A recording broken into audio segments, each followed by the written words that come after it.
तुम्हाला माहितीये यावेळी मुंबईच्या महापौरांपेक्षा उपमहापौर जास्त श्रीमंत आहेत. भाजपच्या महापौर रितू तावडे आणि शिंदेच्या शिवसेनेचे उपमहापौर संजय घाडी यांच्या संपत्तीची आपण तुलना केली तर संजय घाडींची संपत्ती जास्त असल्याचं समोर आलंय. सध्या मुंबईच्या प्रथम नागरिक असलेल्या महापौर रितू तावडे यांची एकूण संपत्ती आहे सुमारे 5,26,00,000 रुपये. पण उपमहापौर संजय घाडी यांची संपत्ती तब्बल 12,84,00,000 रुपये इतकी आहे. म्हणजेच दोघांच्या संपत्तीत तब्बल 7,58,00,000 रुपयांचा फरक.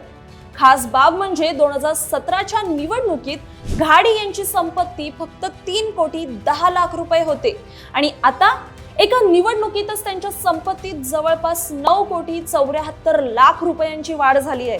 सोबतच त्यांच्या नावावर इनोवा हायब्रिड, इनोवा आणि टेम्पो अशी वाहने आहेत आणि त्यांच्या पत्नीकडे 1 कोटींपेक्षा जास्त किमतीचे दागिने देखील आहेत.